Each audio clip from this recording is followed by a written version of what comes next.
Welcome, listeners, to the Love Your Story podcast. Today's episode is a part of a series where I am going into more detail on each of the challenges in my book. My book is called Life, Living Intentional and Fearless Every Day, the 21 Life Connection Challenges. So it's a system. In episode 89, I went into some wonderful detail by doing an episode, a boots on the ground episode, about the process of doing random acts of kindness. We had a live microphone there on Random Acts of Kindness night, and we really got a feel for what they look like and what popped up when we were doing those acts of kindness and what feelings and fears and things came up in that whole process. That's challenge number 1. Well, in episode 164, I went into detail with Ashley Stuart, a de-clutter expert, and we talked about why challenge number 2, to get rid of one thing that you no longer need, is so much more important than this one simple act seems on the surface. A really fantastic episode also. Today is going into more detail about what challenge number 3 is. Now, all of these episodes are meant to open up that wonderful egg of why these challenges were included in the book in the first place, by getting into more detail about what they are and having experts weigh in on the ideas, and then showing real life examples so you can compare that to your experiences or use them as jumping off boards. So stay tuned today, because today we are exploring challenge number 3, which is to find the lesson in something that doesn't go your way. And I've got some good stuff.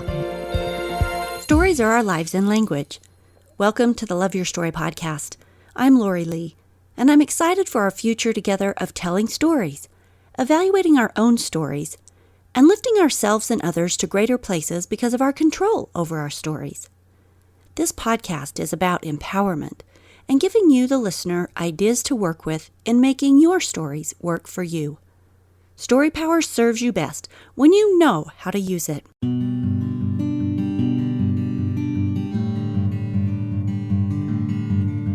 Maya Angelou said, quote, "If you don't like something, change it. And if you can't change it, change your attitude." Amen, sister. There are lots of ways to look at life, lots of ways to look at every event that happens to us and the way we interpret it. I'm talking about the guy who cuts us off in traffic or your friend that always shows up late. I'm talking about everyday stuff as well as the big stuff. When we learn how to be aware of our conclusions that we're drawing and our interpretations of them, and then we get good at choosing perceptions that serve us, then we control our own destiny, our own realities with power. This one trick may be just the secret to living happy, like the secret to life. This may be it. I found it. We acknowledge all the time that our stories are filled with challenges, people that we clash with, lost love, bad drivers, situations that require the depth of our patience, health and body issues, disappointments, lost jobs, that lump of coal you got for Christmas, the state of the world, right? Of course, there are also moments of beauty and miracles. But this particular challenge is about the habit of how we deal with disappointments and things that turn out differently than what we expect in our lives, the hard stuff. One of the ways that we can approach life is with the idea that everything is a life lesson or an opportunity. If you look at life as if the people that you meet and everything that you encounter are all a part of your learning experience here in this thing that we call life, then we get lots of opportunities every day to choose attitude. And when you get good at it, then you get happy. When we approach life as if all our experiences hold a gift for us, then hope and faith become our companions instead of blaming and bitterness and disappointment and sadness. It's easy to start making up stories about ourselves and others when things don't happen the way that we want. I'm not good enough, or that person had it out for me, or my boss doesn't really like me, or that person's just a jerk. None of these are helpful stories, even if they seem real. I want to share some real life examples, and this first one I want to share with you is from someone who took the challenge and then was willing to share their real life experience. So let's listen to this example. Hi, Lori. This is Jeff. I wanted to share an experience from earlier this week. On Tuesday morning, I started out the day by getting a voicemail forwarded to me of a client that was frustrated with our service. We acquired them in a purchase of another service provider last fall, and they left a 3-minute long message on how horrible our company was and the service, and asking the other client to refer them to somebody else that could provide a better service. It wouldn't have been as painful, except I've been getting a couple of those a week from clients of this company that were used to full hands-on instead of service as a software. And it was a frustrating way to start the day, because this guy was really negative and went on and on and on about his frustrations and how horrible we were. And yeah, I sat down and tried to figure out what to do with that. Ultimately, just thought I need to go out and sit down with him in person. We set appointments with him and 3 others who had left similar voicemails on how bad they hated us. As we went out with this one specifically and sat down with him and went item by item through his frustrations, not only was he immensely grateful, he loved the software. It was better than the software that he'd had, and he just brought up a couple of times going, I just needed somebody to sit down and show me how to do this. And we got similar responses from the others, and it helped me flip from the judgment of these guys are all whiners and complainers and etc. to the fact that we are all human beings, and if I were in their shoes, I would be in the exact same position, and how important that human touch is in every interaction. And it reminded me to get back down to the human piece of who we are in business and then in other relationships, instead of assuming or expecting people to do things on their own, being willing to be patient and just hear out the full picture. How do we become better at this reframing? Well, first of all, become aware of your interpretations of how you are seeing and the reality that you think is real and how you are interpreting the things that go on around you. And then second, remember that your interpretations are simply not fact, no matter how much you think they are, no matter how long you've believed them. They are created by your upbringing, your culture, your belief system, your education, your assumptions, but they're not fact. And then third, because you can understand this, and you can understand that there are other ways to shift the interpretation. So you choose to shift the negative interpretations into ones that would serve you better. What do I mean by ones that serve you better? Choose interpretations that focus on the lesson or the meaning in something really hard. For example, when I was first reframing my story about the many difficult things that had happened to me as I went through 3 divorces in 20 years and all of the things that involved, I realized, with some reframing help, of course, because I was so entrenched in my own stories, that being able to find the reframe, it was really important to have outside help. But I realized that I had experienced many things that gave me massive amounts of empathy for others. I had gained empathy and understanding that helped me grow into a different and stronger person. My most painful life moments had still been painful, and they had still been gigantic, and they had still often been a result of choices that other people made that affected me. But I could focus on that, or I could focus on what I learned and how I became better because of that learning. An interpretation that serves you is one that lightens the load of stress, of anger, of victimhood, of frustration, and fear. Here are 2 more examples shared by willing challengees.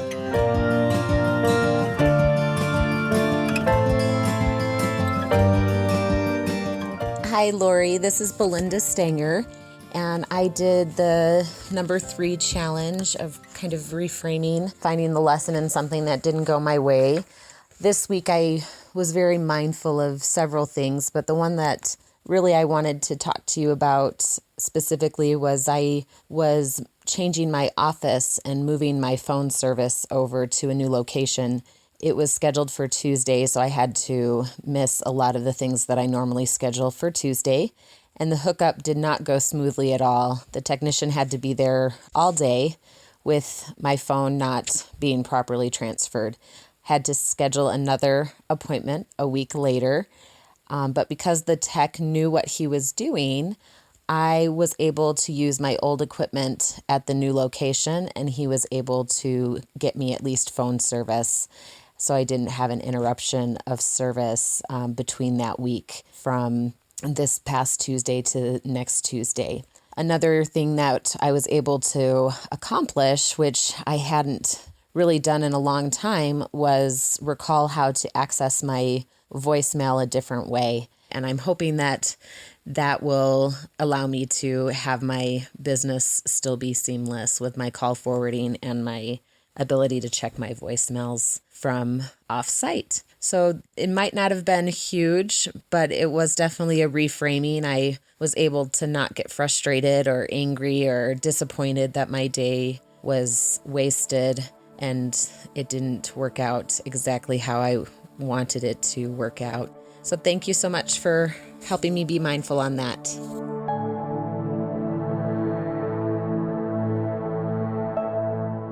Hey there, I'm Jen Anderson, and I want to share with you a recent experience that I had with applying challenge number 3 from Lori's book to my life. So I am a colon cancer patient, and it's tough. It's hard dealing with cancer and dealing with the chemo, and it is just flat out a tough thing to go through.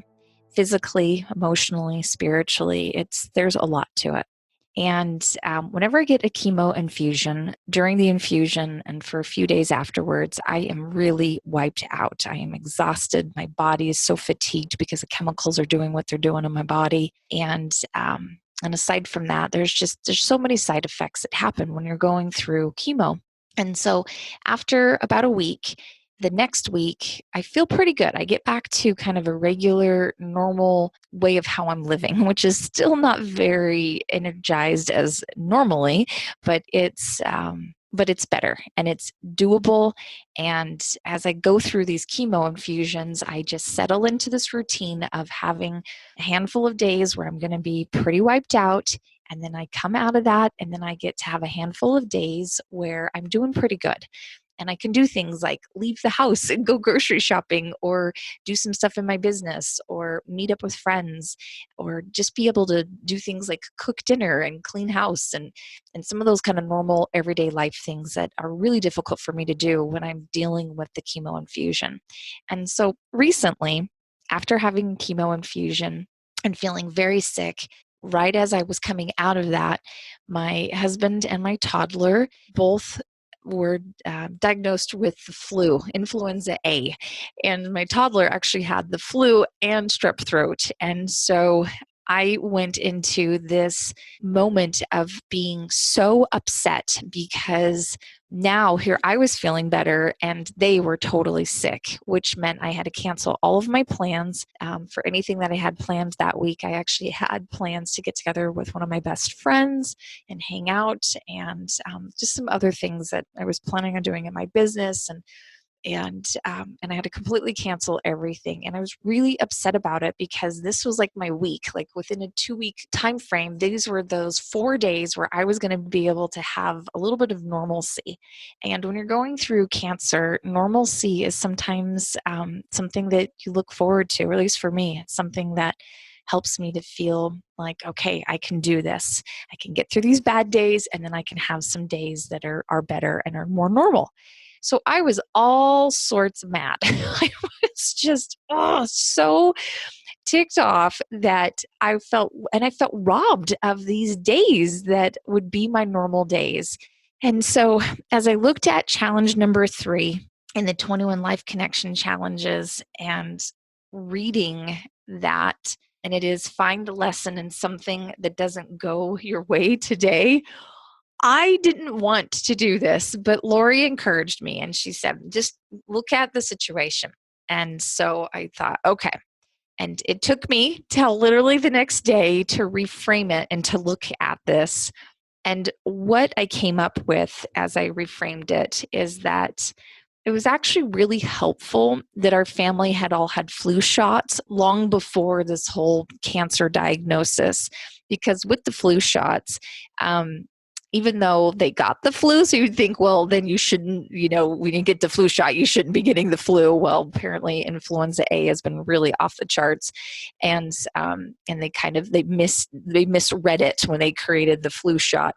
But with the flu shot, though, my husband, who's a nurse, he helped me to understand how to actually help them to not have as bad of any of their side effects from their flu and whatnot. And so I realized, okay, it was a really good thing that we'd had those flu shots done, because then it minimized how sick they were, and then it could have been much worse. And also, one thing that's kind of rare for us is to have my husband home for a whole week. And, usually he's around on the weekends, but he's busy during the weekdays. And so we don't get to see him and hang out with him that much. And so I just shifted into this space of, you know what? They're home, they're here with us, or he's here with us. And so I just shifted into this other place of, you know what, I'm going to enjoy having my husband home. And even though I wasn't able to do some of the other things that I wanted to do, I stepped into this space of embracing and enjoying having him home. And so challenge number 3 really helped me to look at what is the lesson, even when I was pretty upset that things were just flat out not going the way that I wanted them to go.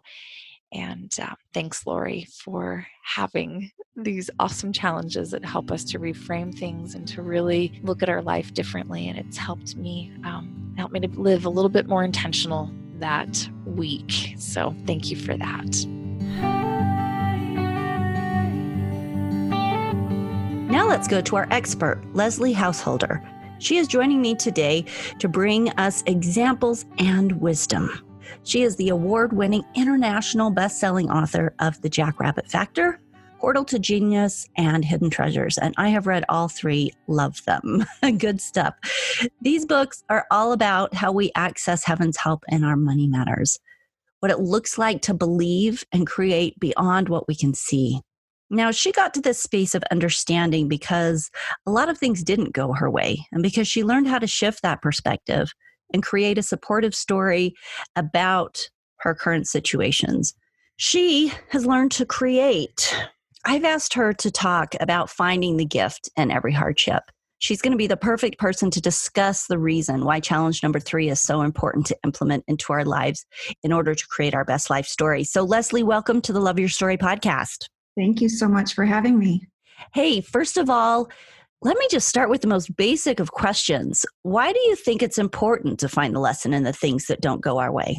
The answer is kind of unfortunate, but I believe it's really true. And that is because there are lessons for us to learn in life.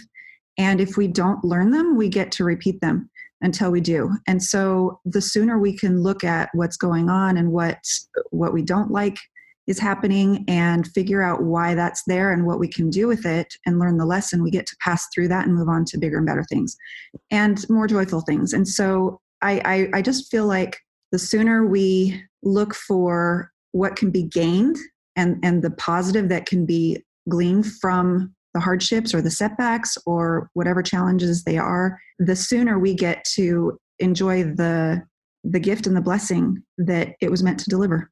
Oh, I love that. I'm so glad I have you on. If my audience just has to listen to me talk, they don't get nearly as broad a perspective. I like that a lot. So can you share, let's start with 3. If there's more, we can go that. But can you share 3 examples of some of your toughest moments, the most memorable life challenges, and how you implemented this idea, how you now see them with gratitude? Sure. And I was searching my memory banks and I'm like, okay, which of the hundreds am I going right? Out? It's an everyday thing. It is. And I just think back to a few moments in my life that taught me some things that served me for the rest of my life. And so those are the ones that I looked back to. And that would be beautiful. Yeah. One of the first that came to mind was thinking back to junior high and high school and how awkward I felt and how, I was the tall redhead and I was and we moved a lot. And so I didn't have long-term childhood friendships that I grew up with. Every time we moved, it was starting over and feeling out of place and awkward in different cultures and different communities, different environments that didn't match my upbringing or my spiritual background or we lived overseas for several years. We moved across the states in different cultures, and it was a challenge, but very quickly I learned that if I didn't like who I was in this location, I could reinvent myself in the next. Ooh, interesting. And so it was really nice to be able to go someplace where people didn't have a history on you, didn't remember the time that you did that awkward thing in the cafeteria, where you can be totally new. And yet in that situation, two things came out of it. I learned how to be very comfortable by myself. I learned how to be comfortable not being included in a group. At first, it was very alienating to feel like the outsider. Sure. Especially in that junior high space where it's so formative and that's where you're learning how to engage with your peers. But I thank my parents for teaching me a perspective. And I love what you said earlier, how you get to kind of choose the narrative of what's happening. And when you choose narratives that serve you, that bring you to a better place, then why not choose those? As long as we're telling stories about what's going on, choose the ones that uplift and strengthen.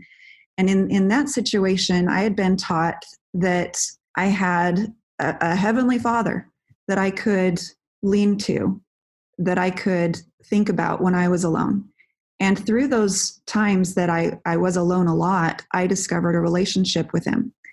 And I gained so much great strength from that. And it has guided and informed my life ever since and brought me so much joy and so much confidence that I wouldn't have gained in other ways. I don't think I could have gained it in any other way than having those many years of feeling alone and alienated. Okay, do you know what I'm loving about this? I am loving that knowing who you are now and knowing how big and pivotal your work is and how far it reaches out, which the real gist of it is faith, right? Learning and teaching others how to work from a space of belief, which is, the foundation to being able to work with the other universal laws around you so that you can create. But faith is such that basic thing that you needed, that looking back now and seeing who you needed to become to do what you needed to do, how pivotal was that you were being trained even as a junior high student to be able to develop that relationship and that belief in a supportive God? I mean, that's really cool from this perspective.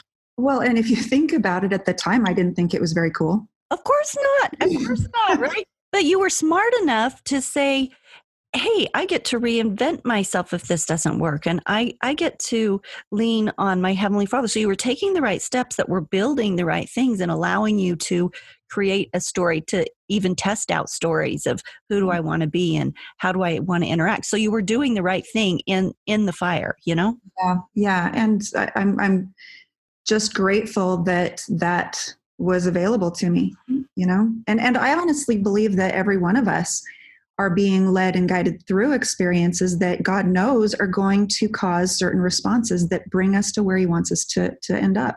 You know what? I was speaking at a women's group last night, and we were talking about this very thing, about how in this space of self-love and self-acceptance that I had this experience of believing we all have something that we think is wrong with us, or maybe a bunch of things, right? Things that people have told us aren't right, or things our culture says isn't right on, or ways we don't fit into the ideal. So then we have these little stories going on in our head. And I was at this empowerment conference a couple years ago, and I was just struck by this really strong idea of you are who you need to be with your traits.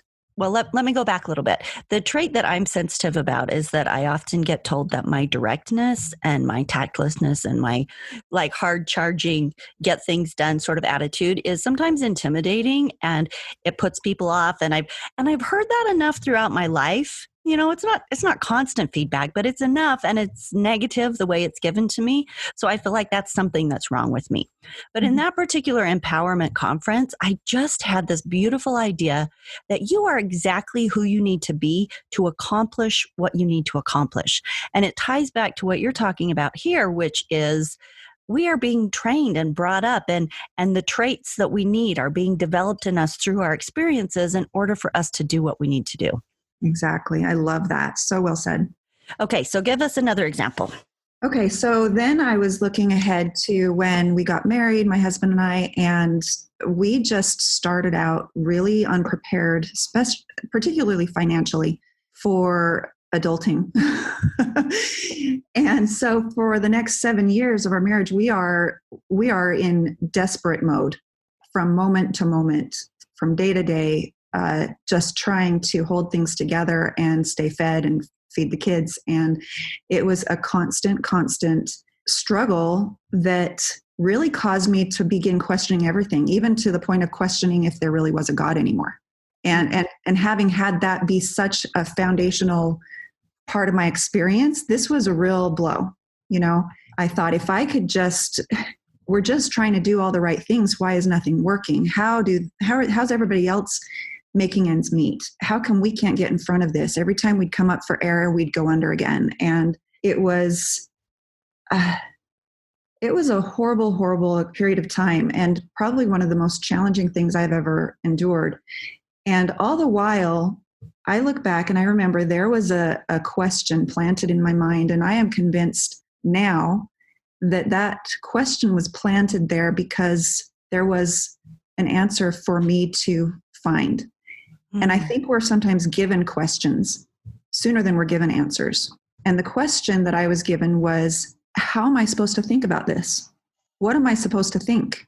What am I supposed to think? Because innately and instinctively, deep down, I believed that if I could just think right about what was going on around me, that everything would turn out okay.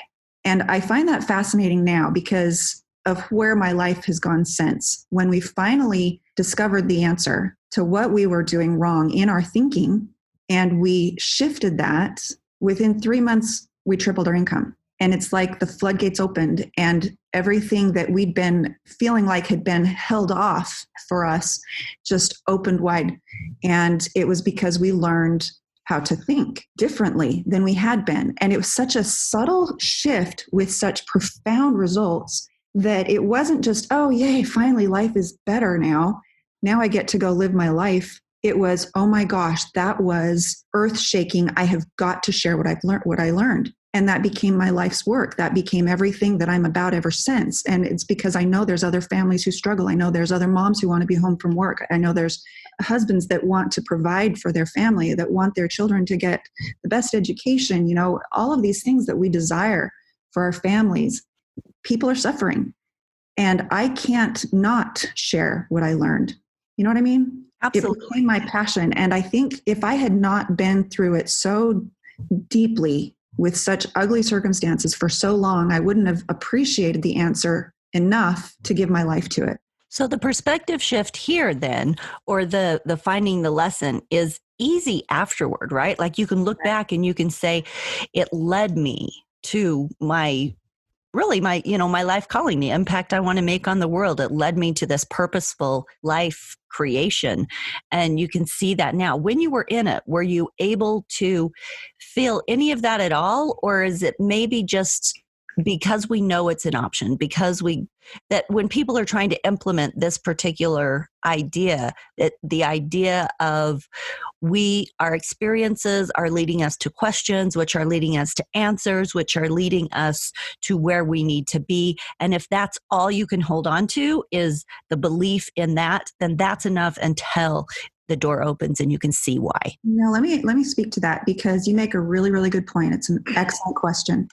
Because when I was in the middle of it, what I was doing is, this is going to make a great story. I was thinking, this is going to make a great story when we figure this out. And I was documenting all the crazy hardships we were experiencing, because I knew one day somebody would be entertained to read it, knowing how we got out of it, without knowing how we were going to get out of it. That's interesting. I felt like I was writing it as we went with an expectation that one day we're going to figure this out. And I'm going to have to remember all these crazy hardships to share with others so that they will appreciate the answer that I don't know yet. Love it. Interesting. Yeah. And I think it's because we were going to seminars all the time, and we were hearing people share stories of their breakthroughs. And I would envision myself sharing my breakthrough. Isn't that interesting? Before you even knew why. What it would be. Right. That's fascinating. I think that played a role in bringing us to it. And so I would encourage the listeners, if you're in the middle of something ugly, imagine how that's going to feel to tell someone how amazing it was to get out of that. I like that. I like that. As we are closing up this little chit chat here, what final thoughts would you like people to know about this concept? I think it's just important to recognize that from day to day, you're writing a story. You're writing the story of your life in every thought, in every action you take. And if you can see it as a story that you're living, sometimes it's easier to be outside of it, looking onto it, kind of separate yourself and be conscious, observing yourself, experiencing something. And it helps you have a little more compassion for yourself and what you're going through. It also gives you a perspective of one day this is going to be a story that I'll share with a happy ending.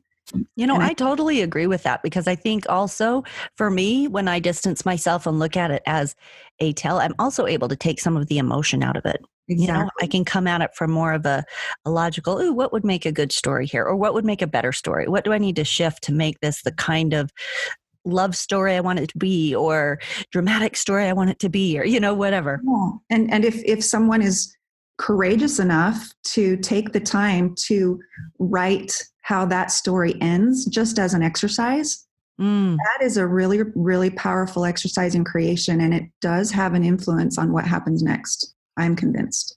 So if people want to get a hold of you, I will have your contact information in the show notes, but do you want to give them your website real quick? Yeah, it's rarefaith.org. Rarefaith.org. Thank you for being our expert today, Leslie. Thank you, Lori. I'm going to close with one quote that sums it all up. Dale Carnegie said, quote, "Happiness does not depend on any external conditions. It is governed by our mental attitude," unquote. It is my hope that you will take this challenge into your own life and start to practice it. It's worth the work that it will take at first, because soon enough, you'll get so you go there looking for a reframe more naturally. Hey, and since it's the secret to living happy, it's a pretty important challenge to take seriously. If you would like a copy of Life, Living Intentional and Fearless Every Day, the 21 Life Connection Challenges, you can get your own copy with all the challenges in it off Amazon. Just search my name, Lori Lee, and the word life in capital letters, and it comes right up. You can also go to loveyourstorypodcast.com, and there's a link that will take you right to Amazon. The book has amazing challenges that have deep purpose in them. And if you're looking for a program or a format for helping you to create more connection, more possibility, and more self-care in your life, I highly recommend all 21 challenges in that book. And it's also workbook style, with a place at the end of each challenge to record your experience, which is an important part of that.